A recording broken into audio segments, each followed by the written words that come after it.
사랑하는 성도 여러분, 그리고 진리의 말씀을 사모하여 이 자리에 함께하신 모든 분들께 하나님의 크신 은혜와 평강이 함께하기를 기도합니다. 오늘 우리가 함께 묵상할 말씀은 성경 전체의 핵심이자 복음의 정수라 불리는 로마서 3장 21절부터 28절까지의 말씀입니다. 이 귀한 말씀을 통해 우리 삶의 가장 근본적인 질문에 대한 해답을 발견하는 시간이 되기를 소망합니다. 본격적인 말씀에 앞서 이 귀한 복음의 메시지가 더 많은 영혼에게 닿을 수 있도록 좋아요와 구독으로 저희 채널의 사역에 동참해 주시기를 부탁드립니다. 여러분의 작은 손길이 누군가에게는 인생을 바꾸는 하나님의 음성을 듣는 통로가 될 수 있습니다. 여러분의 삶과 가정 위에 하나님의 넘치는 축복이 있기를 간절히 기도합니다. 오늘 우리가 함께 읽을 하나님의 말씀입니다. 이제는 율법 외에 하나님의 한유가 나타났으니 율법과 선지자들에게 증거를 받은 것이라. 곧 예수 그리스도를 믿음으로 말미암아 모든 믿는 자에게 미치는 하나님의 의인이 차별이 없느니라. 모든 사람이 죄를 범하였음에 하나님의 영광에 이르지 못하더니 그리스도 예수 안에 있는 속량으로 말미암아 하나님의 은혜로 값없이 의롭다 하심을 얻은 자 되었느니라. 예수를 하나님이 그의 피로써 믿음으로 말미암는 화목제물로 세우셨으니 이는 하나님께서 길이 참으시는 중에 전에 지은 죄를 간과하심으로 자기의 의로우심을 나타내려 하심이니 곧 이때에 자기의 의로우심을 나타내사 자기도 의로우시며 또한 예수 믿는 자를 의롭다 하려 하심이라.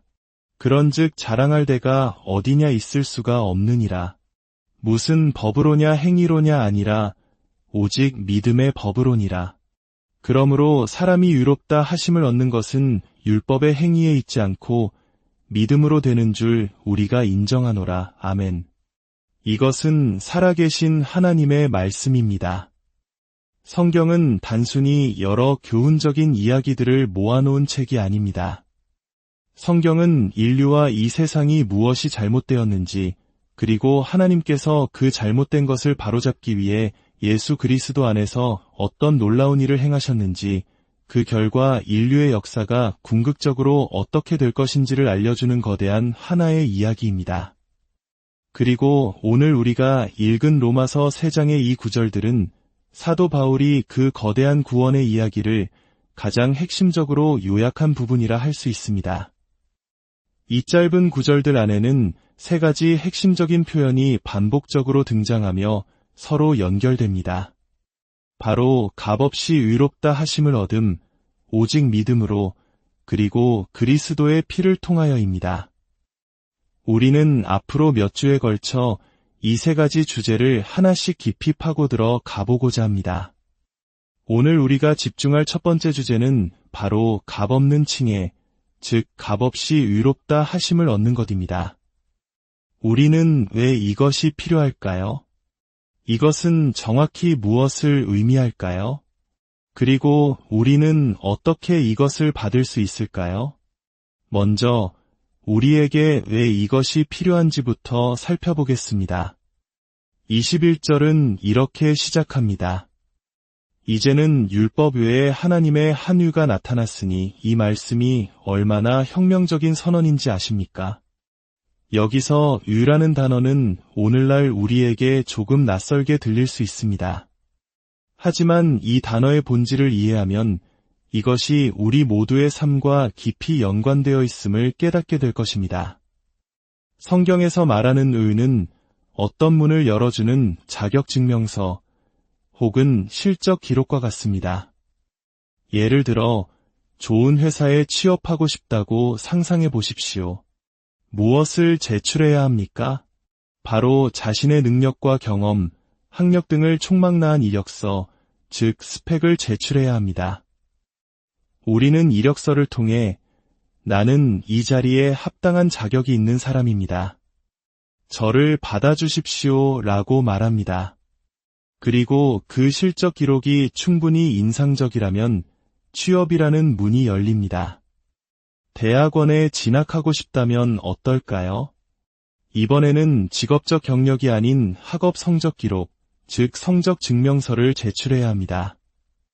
나의 뛰어난 성적을 보십시오. 나는 이 학위 과정에 들어올 자격이 충분합니다. 저를 받아주십시오 라고 말하는 것과 같습니다.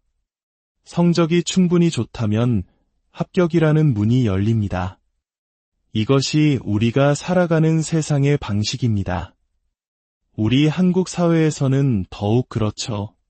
좋은 대학, 좋은 직장, 더 나은 사회적 지위를 얻기 위해 우리는 평생에 걸쳐 스펙이라는 실적 기록을 쌓아갑니다. 그래서 우리는 자연스럽게 하나님과의 관계도 이와 같을 것이라고 생각합니다. 세상의 모든 종교와 문화가 기본적으로 이 방식을 따릅니다.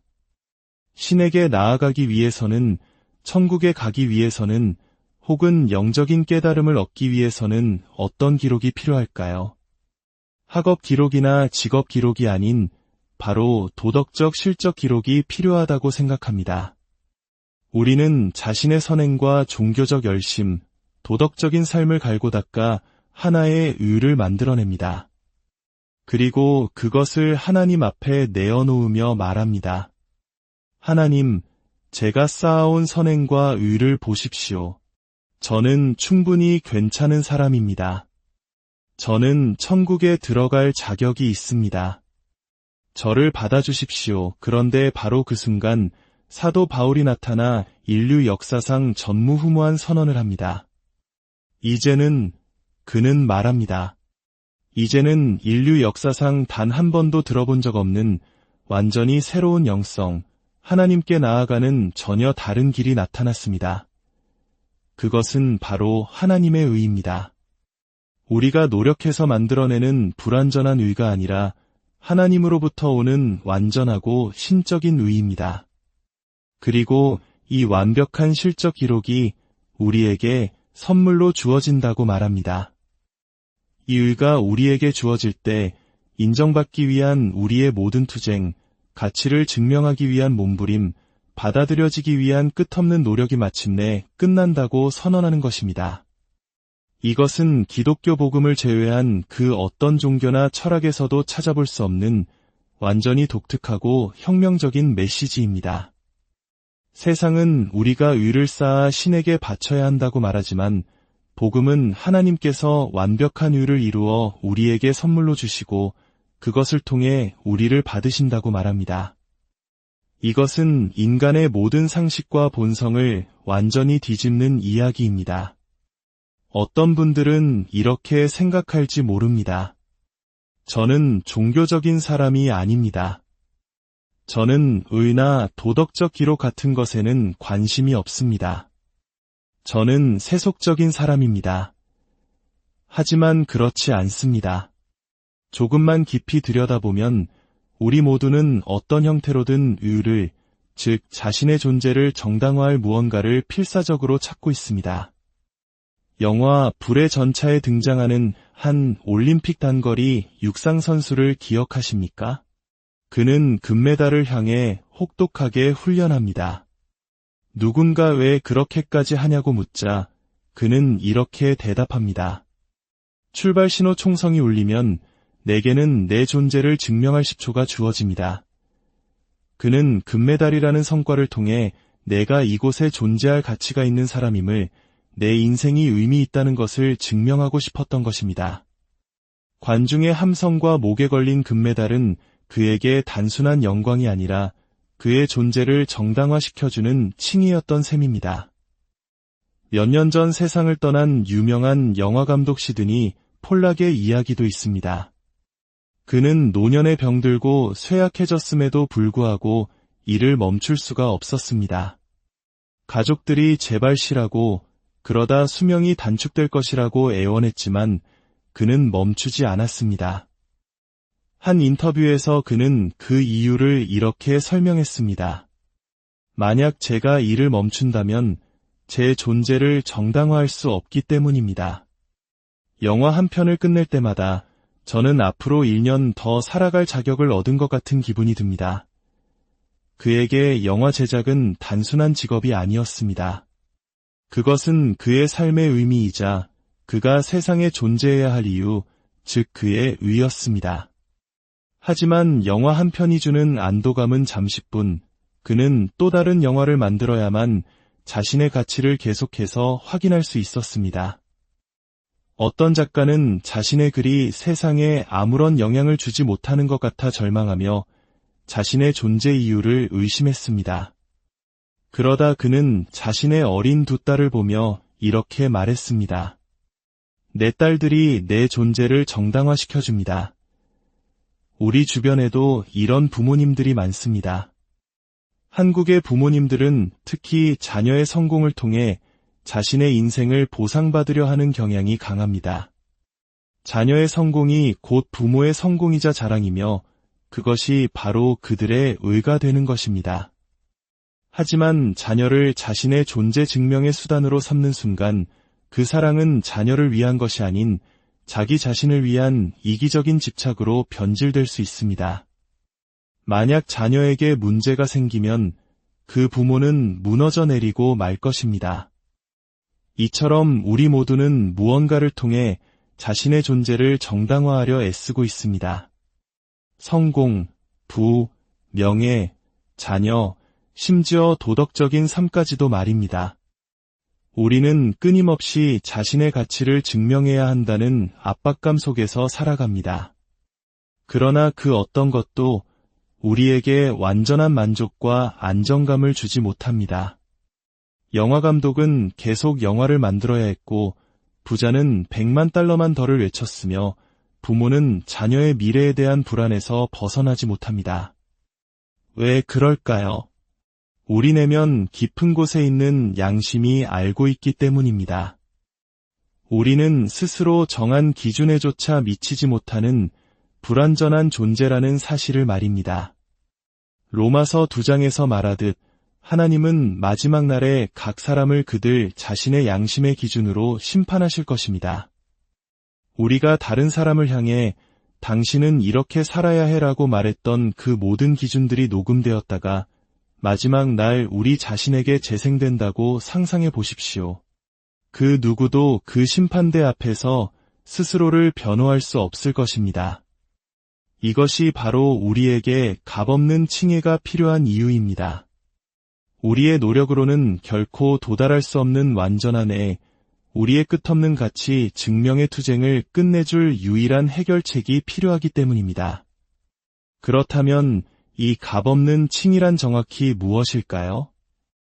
이것을 이해하기 위해 우리는 두 가지 중요한 사실을 알아야 합니다. 첫째, 칭의는 용서보다 훨씬 더 큰 개념입니다. 둘째, 칭의는 우리 내면의 도덕적 선함과는 구별되는 개념입니다. 대부분의 사람들은 예수님의 십자가 죽음 덕분에 은혜로 위롭다 하심을 받았다는 말을 들으면 우리의 죄가 용서받았구나 라고 생각합니다. 물론 맞는 말입니다. 하지만 칭의는 그것보다 무한히 더 큰 의미를 담고 있습니다. 용서는 소극적인 개념입니다. 즉, 형벌을 받아야 할 책임에서 벗어나는 것을 의미합니다. 반면 칭의는 적극적인 개념입니다. 그것은 새로운 신분과 그에 따르는 모든 권리와 특권, 혜택을 부여받는 것을 의미합니다. 한 신학자는 이렇게 비유했습니다. 용서는 죄수에게 가도 좋다. 너는 형벌을 면제받았다 라고 말하는 것과 같습니다. 하지만 칭의는 이리 오너라. 너는 내 모든 사랑과 임재 안으로 환영받았다 라고 말하는 것과 같습니다. 용서가 감옥에서 풀려나 다시 체포될 걱정 없이 사는 것이라면 칭의는 나라의 최고 무공훈장을 받아 모든 이의 존경을 받고 이전에는 상상도 할 수 없었던 영광스러운 자리에 나아갈 수 있는 권한을 얻는 것과 같습니다. 더 나아가 우리가 선물로 받는 하나님의 의는 단순히 추상적인 완벽한 기록이 아닙니다.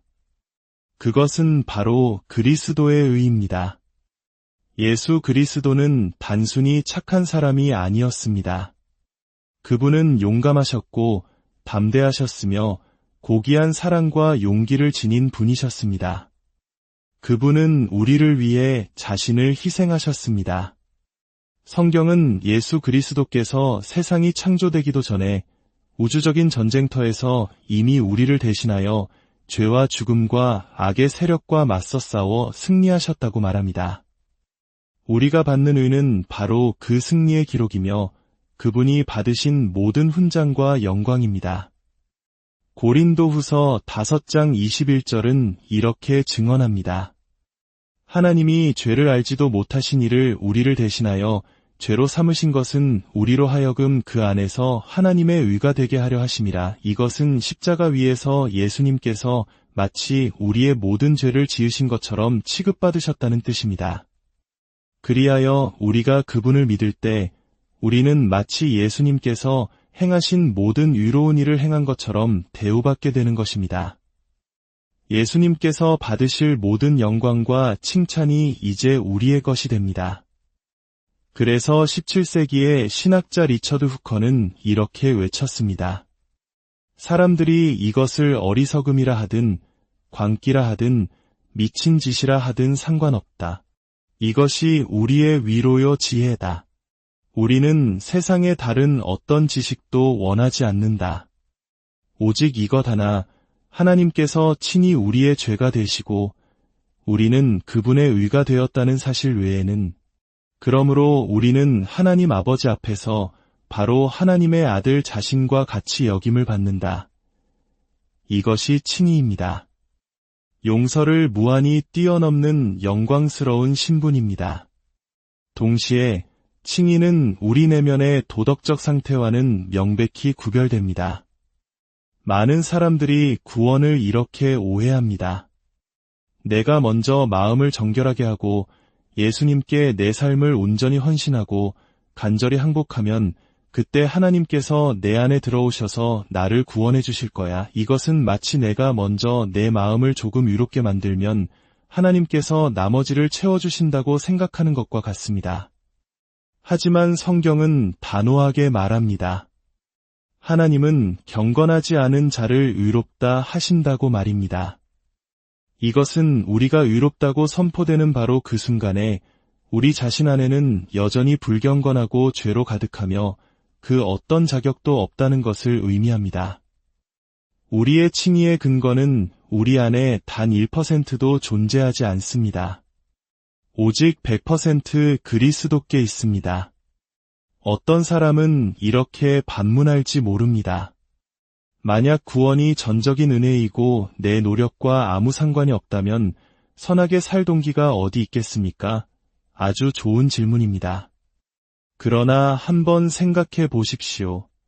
만약 당신이 형벌에 대한 모든 두려움을 잃었을 때 선하게 살 동기마저 잃어버린다면 애초에 당신이 선하게 살려 했던 유일한 동기는 두려움이었다는 증거입니다. 그리고 두려움에 기반한 선행은 이기적일 수밖에 없습니다.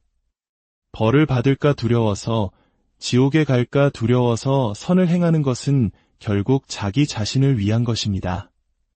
가난한 사람을 돕는 것도 결국 나를 위한 것이고 하나님을 섬기는 것도 결국 나를 위한 것입니다. 겉보기에는 이타적인 행동이지만 그 동기는 지극히 이기적입니다. 그러나 우리가 값없는 은혜로 구원받았음을 깨달을 때 모든 것이 바뀝니다. 우리는 더 이상 두려움 때문에 선을 행하지 않습니다. 이제 우리는 우리를 구원하신 하나님을 기쁘시게 하고 싶어서, 그분을 사랑하기 때문에 그분을 닮고 싶어서, 그분께 더 가까이 나아가고 싶어서 선을 행합니다. 그때 비로소 우리의 행동은 이기심에서 벗어나 진정으로 선한 것이 됩니다. 여기에 놀라운 역설이 있습니다. 당신이 자신의 선행이 선하다고 생각하고 그것으로 하나님께 무언가를 요구할 수 있다고 믿는다면 그 선행은 결코 선한 것이 아닙니다. 그러나 당신의 모든 선행이 아무 가치가 없으며 오직 은혜로만 구원받는다는 사실을 인정할 때 바로 그 순간 당신의 행위는 비로소 선한 것이 되기 시작합니다. 이것이 복음의 신비입니다. 그렇다면 우리는 어떻게 이 값없는 칭의를 얻을 수 있을까요? 수많은 사람들이 교회를 오랫동안 다니면서도 이 복음의 핵심을 놓치고 살아갑니다. 그들은 죄를 지으면 하나님께 용서를 구하고 다시 선하게 살려고 노력합니다. 그리고 또 넘어지면 다시 용서를 구하고 다시 노력합니다. 이런 순환을 평생 반복하지만 그들의 삶에는 참된 자유와 기쁨이 없습니다. 왜냐하면 그들은 칭의의 핵심을 놓치고 있기 때문입니다. 진정한 그리스도인이 된다는 것은 단순히 죄를 회개하는 것에서 그치지 않습니다. 바리새인들도 자신의 죄에 대해서는 매우 민감했고 회개했습니다. 하지만 그들은 여전히 바리새인이었지 그리스도인은 아니었습니다. 당신을 그리스도인으로 만드는 결정적인 전환은 당신의 죄를 회개하는 것을 넘어 당신이 의지하던 거짓된 의를 회개하는 것입니다. 당신의 자랑거리를 회개하는 것입니다. 이것이 내 존재를 증명해준다고 믿었던 바로 그것, 당신을 가치 있게 만들어준다고 생각했던 바로 그것을 내려놓는 것입니다. 18세기 미국의 한 농부였던 네이선 콜은 조지 히필드라는 위대한 부흥사의 설교를 듣고 회심했던 경험을 이렇게 기록했습니다. 그의 설교를 듣는 순간 내 마음에 상처가 났다. 하나님의 은혜로 나의 옛 기초가 무너져 내렸고 나는 나의 의로움이 나를 구원할 수 없다는 것을 깨달았다. 이것이 바로 회심입니다. 당신의 옛 기초, 즉 당신이 의지하던 성공, 능력, 도덕성, 가족, 그 모든 것이 무너져 내리고 오직 예수 그리스도만이 유일한 기초임을 깨닫는 것입니다. 몇 년 전 한 남성이 간증한 이야기를 나누며 말씀을 맺고자 합니다. 그는 3년 전 한 수련회에서 예수님을 영접하고 그리스도인이 되었다고 고백했습니다. 복음을 깨닫기 전 그의 정체성은 자신의 사업적 성공과 성과에 기반을 두고 있었습니다. 그러나 예수 그리스도께서 자신을 위해 행하신 일을 깨달았을 때 그는 자신의 신뢰의 대상을 옮겼습니다. 자신의 거짓된 의를 회개하고 자신의 정체성을 값비싼 그리스도의 은혜 위에 두었습니다. 그리고 3년이 지난 지금 그는 다시 간증했습니다. 저는 자산관리 분야에서 일합니다. 최근의 경제위기로 인해 저는 지난 한 해 동안 엄청난 돈을 잃었습니다. 그는 자신의 재산 대부분을 잃었다고 말했습니다. 그리고 이렇게 덧붙였습니다. 하지만 여러분, 저는 제 인생에서 지금처럼 행복했던 적이 없습니다. 만약 4년 전에 이런 일이 일어났다면, 제 정체성이 여전히 제 성과에 기반을 두고 있었다면, 저는 아마 술에 빠져 제 자신을 망가뜨렸을 것입니다. 무엇이 그를 바꾸었을까요? 과거의 그의 부는 그의 였습니다. 그의 존재 증명의 수단이었습니다. 그러나 이제 그의 부는 그저 부일 뿐이었습니다. 그의 진정한 의는, 그의 진정한 영광과 왕관은 오직 예수 그리스도 한 분뿐이었기 때문입니다. 그래서 그는 모든 것을 잃고도 흔들리지 않을 수 있었습니다. 사랑하는 여러분, 당신은 어떻습니까? 당신은 이 놀라운 진리를 발견하셨습니까? 그리스도인이 된다는 것은 단순히 죄를 회개하는 것을 넘어 당신의 거짓된 의를 회개하고 당신의 신뢰를 당신의 행위에서 예수 그리스도께서 행하신 일로 옮기는 것입니다. 그리고 이미 이 진리를 믿는다고 고백하는 그리스도인들에게 묻습니다. 우리가 머리로 아는 이 사실을 마음 깊이 진실로 믿는다면 왜 우리는 여전히 불안해하고 분노하며 두려움에 쫓기며 살아갑니까? 어쩌면 우리의 부는 여전히 단순한 부가 아니고 우리의 자녀는 단순한 자녀가 아니며 우리의 성공은 단순한 성공이 아니라 여전히 우리의 의로 남아있기 때문은 아닐까요? 이제 율법 외에 하나님의 한 의가 나타났습니다. 그것은 우리의 행위와 상관없이 우리에게 주어지는 의입니다. 우리에게 선물로 주어지는 의입니다. 이 의는 당신의 모든 투쟁을 끝낼 것입니다. 함께 기도하겠습니다. 하나님 아버지, 이 복음이 우리의 상식과 본성을 얼마나 거스르는지요. 그러나 인류 역사상 처음이자 마지막으로 율법 외에 새로운 의가 나타났음을 감사합니다. 이 말씀을 듣는 모든 이들이 이 진리가 자신에게 무엇을 의미하는지 깨닫게 하여 주시옵소서.